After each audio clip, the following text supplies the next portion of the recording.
My husband told his boss he turned down a promotion because his wife couldn't handle the kids alone, so I took a job an hour away and gave him 8 weeks to prove who couldn't handle what. At his company's holiday party last December, I overheard my husband telling his boss why he'd turned down a management position. He said, "My wife works part-time, and honestly, she barely keeps things together as it is. If I took on more hours, the whole house would fall apart." I stood there holding my drink, watching him shake his head like some kind of martyr sacrificing his career for his struggling family. His boss, a man named Aldrich, put a hand on his shoulder and said, "Family first. That's admirable." What my husband didn't mention was that I work part-time because he threw a fit 3 years ago when I got a full-time offer, screaming that the kids needed me home and that I was being selfish. 2 weeks after that party, I got a call from a firm I'd interviewed with months ago, offering me a senior analyst position starting in January. When I told my husband that night, he laughed like I'd said something ridiculous and said, "You're joking, right? Who's going to handle the kids?" I set my glass down and said, "You are?" Week 1, I came home to find our daughter doing homework in the dark because he didn't know where we kept the light bulbs. When I asked why he didn't just turn on the lamp, he said it was broken. It wasn't broken. He'd unplugged it to charge his phone and never plugged it back in. Week 2, my son's teacher emailed me asking why he'd worn the same shirt for 3 days straight. I forwarded the email to my husband without a word. He called me during lunch furious and said, "You're really going to let strangers humiliate me instead of just helping?" I said, "The washer instructions are printed on the inside of the lid," and I hung up. Week 3, I got a call from his mother. She said he'd called her sobbing, claiming I was abandoning my family for a career phase. Her voice was careful when she said, "Sweetheart, I know you've always been ambitious, but don't you think the children need their mother right now?" I said, "They also need their father. He's standing right there." She went quiet and said, "Well, I raised him to be a provider,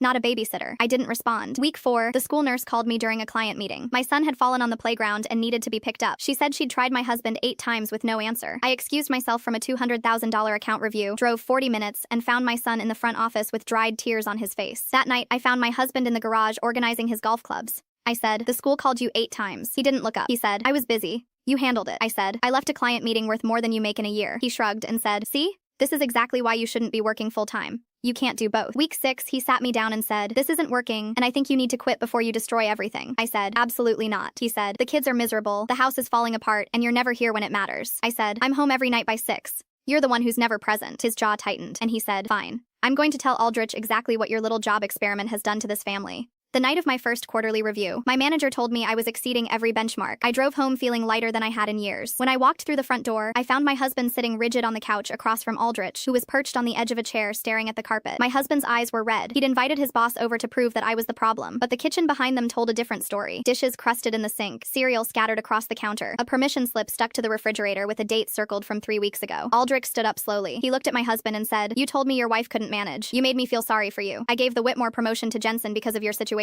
and Jensen relocated his entire family across the state for that role. You couldn't survive 8 weeks of what she's done for years." He picked up his coat, walked to the door, and turned to me. "We're expanding our analytics division next quarter. Call my office."